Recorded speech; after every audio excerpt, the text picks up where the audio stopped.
Mesdames, Messieurs, ouvrons ce point de l'économie avec l'information relative à la compagnie minière Aura Énergie en Mauritanie qui prévoit de faire entrer en production son projet d'uranium Tiris d'ici 2 ans.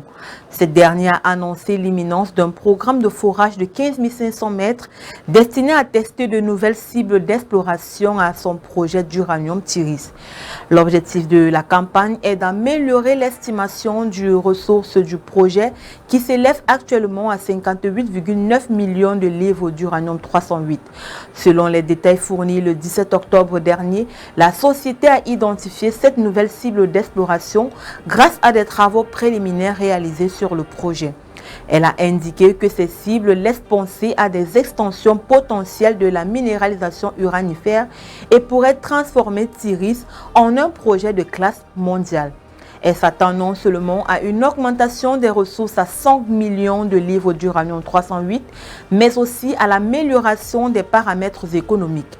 Selon l'étude de faisabilité définitive optimisée, publiée en fin mars dernier, le développement du projet nécessitera un capital initial de 87,9 millions de dollars plus un capital additionnel de 90,3 millions de dollars pour produire annuellement 2 millions de livres d'oxyde d'uranium.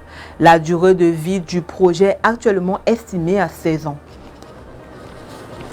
En Tanzanie, après la suspension de la compagnie Petra Diamonds sur sa mine de production à Williamson suite à un accident survenu en novembre 2022, Petra Diamonds a publié le 17 octobre dernier les résultats de la deuxième vente aux enchères de diamants pour le compte de son exercice financier 2024 ayant débuté au troisième trimestre 2023.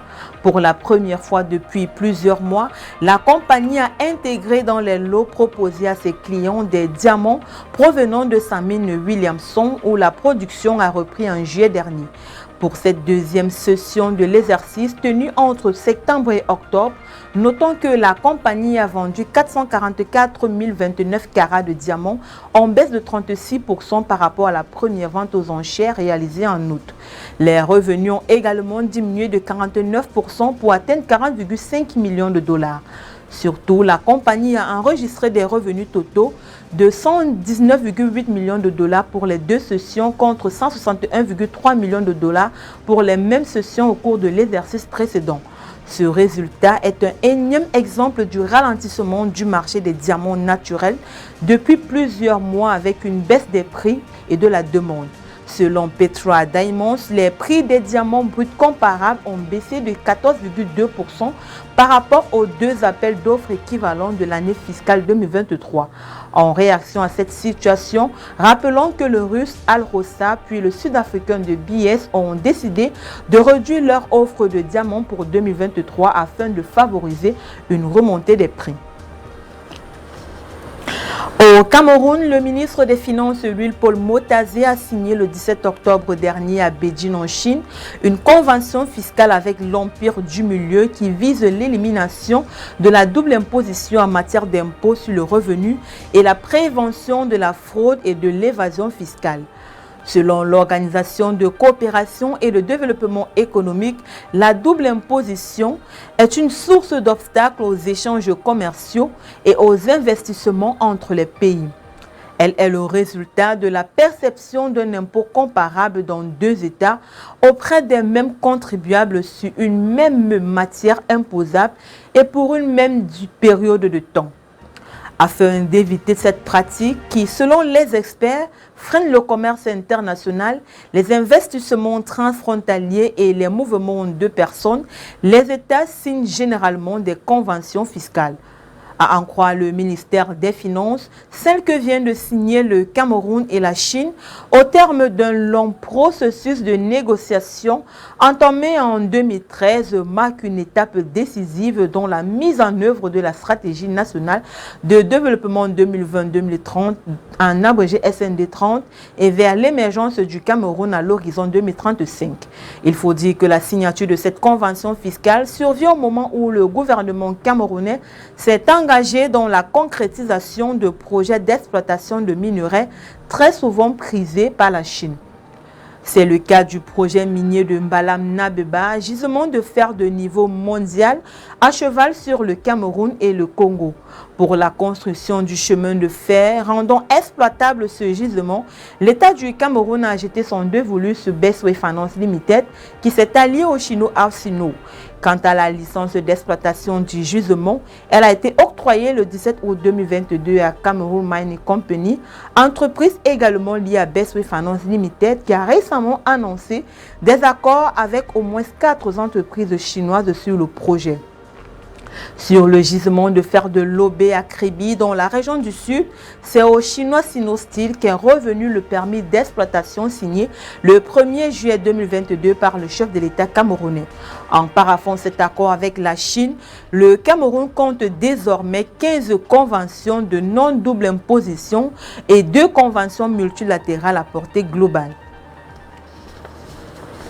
Toujours au Cameroun, un fourgon qui était particulièrement surveillé sur l'itinéraire de la route nationale numéro 3 Douala-Yaoundé a été stoppé net ce matin au poste de contrôle des douanes à Edéa, plus précisément au lieu du Équiterre dans la région du littoral. Sur place, les éléments de la brigade mobile des douanes ont procédé à des vérifications d'usage. Des contrôles qui ont permis de mettre la main sur un important butin de produits pharmaceutiques de contrebande. Ils étaient dissimulés dans ce fourgon qui transportait des marchandises diverses de type quincaillerie, électronique et ménager. D'après les premiers éléments d'information, ce fourgon aurait été chargé au marché Mbopi à Douala et aurait pour destination Yaoundé. Après une vérification et un dénombrement, les gabelous et les propriétaires du véhicule ont relevé qu'il s'agit de cartes cartons de produits pharmaceutiques.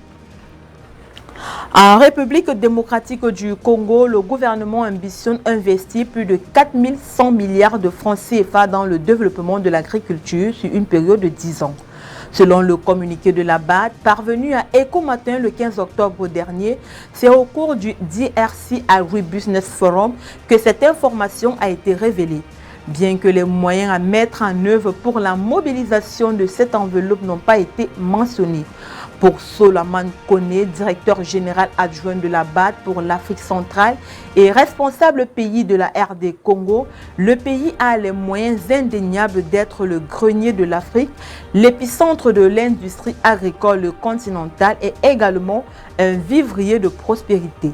Ceci grâce à ses 80 millions d'hectares de terres arables, ses 4 millions d'hectares de terres irrigables, sa diversité climatique, permettant une exploitation agricole toute l'année. C'est 7 à 8% d'eau douce exploitable du monde, ses pâturages d'environ 125 millions d'hectares ayant une capacité de charge de 40 millions de têtes de gros bétail, l'importance de sa population, notamment jeune et féminine.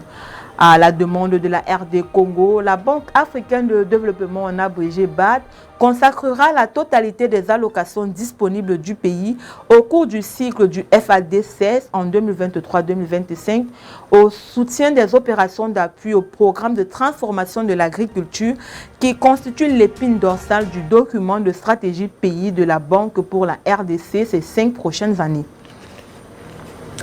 Clôturons ce point de l'économie avec l'expression du jour. Aujourd'hui, nous parlons de l'impôt sur le revenu. C'est quoi un impôt sur le revenu? Il faut dire que les impôts sur le revenu sont des impôts qui frappent les revenus, les bénéfices et les gains en capital. Ils sont établis sur les revenus effectifs ou présumés des personnes physiques, ménages, sociétés et institutions sans but lucratif au service des ménages. Ils comprennent les impôts sur le patrimoine. Il s'agit ici des terrains, des immeubles, lorsque ceux-ci servent de base à l'estimation du revenu de leurs propriétaires.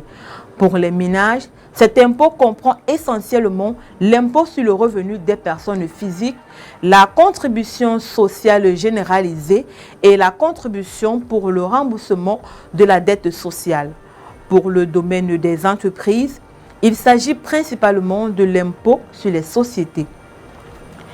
Mesdames, Messieurs, c'est avec cette note d'information que nous mettons un terme à cette édition du Point de l'économie. Merci d'avoir été des nôtres. Les programmes se poursuivent sur Fait d'Afrique Télévision.